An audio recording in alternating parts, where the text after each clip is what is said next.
Vous connaissez la manière dont ce mythe est présenté dans la Torah. Je vous ai fait monter sur les ailes des aigles et je vous ai amené jusqu'à moi.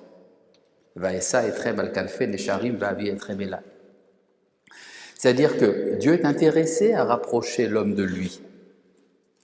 Et il lui fait monter sur des ailes des aigles.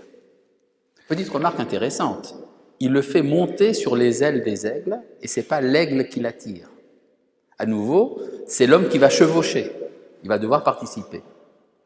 Contrairement par exemple à ce qui se passe dans la théologie chrétienne, où l'homme est incapable d'arriver à sa propre rédemption, il a besoin que c'est Dieu qui intervienne pour le sauver.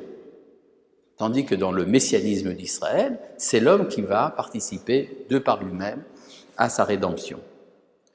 Parce qu'on aurait pu imaginer une autre image. Je vous ai pris dans les serres des aigles pour vous amener à moi. Vous savez que l'animal le plus fort de la création, c'est l'agneau. Un agneau est capable de monter à 1000 mètres d'altitude en portant un aigle sur son dos. Non, c'est pas comme ça? Bon. Ça, c'était pour faire baisser un peu la tension intellectuelle de la... Bon.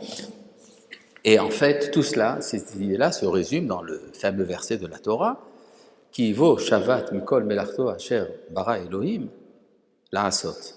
Il a cessé lors du 7e jour toute l'œuvre qu'il avait entrepris pour l'achever. Donc Dieu a entrepris une première œuvre et puis il l'a laissé inachevée pour que ce soit complété par l'homme. D'accord ? Et donc cette idée-là est vécue existentiellement par Israël, ce sentiment non pas de rivalité, mais de collaboration, d'intimité pratiquement conjugale avec le Créateur, eh bien cette idée-là peut être enseignée aux nations. À partir de ce moment-là, ceux qui pensent que Dieu est au centre du monde trouveront un accord, et ceux qui pensent que l'homme est au centre du monde seront également d'accord. Ça peut se rencontrer à travers l'expérience vécue du peuple d'Israël. Mais on peut se poser une question sur ce que je viens de dire. Ce que je dis a toujours été enseigné par les Juifs et les nations n'ont pas écouté. Pour une raison très simple, c'est qu'on n'écoutait pas les Juifs. Mais pourquoi est-ce qu'on n'écoutait pas les Juifs? Parce que vous n'allez pas écouter quelqu'un, Shalom Kvodara, on ne va quand même pas écouter quelqu'un qui est en exil. Les exilés sont des parias de la société, donc ils ne nous intéressent pas. D'ailleurs, les Juifs n'existaient pas. Il y avait un philosophe français qui a dit que les antisémites ont inventé le juif. N'est-ce pas? Non seulement les antisémites ont tort de penser que les juifs sont différents des autres, ils ne savent même pas que les juifs, ça n'existe pas. N'est-ce pas? Et puis, brusquement, un jour, les philosophes de l'Occident se sont rendus compte que les juifs existaient. Et comment ils s'en sont rendus compte? Eh bien, par la guerre des 6 jours. Lorsque les enfants d'Israël sont redevenus forts, ils sont redevenus une entité politique. Or, quand une entité politique commence à se manifester, elle est porteuse également d'une civilisation et on commence à s'y intéresser. Ce qui vous explique pourquoi le rôle d'Israël ne peut se réaliser qu'à travers un État, l'État d'Israël.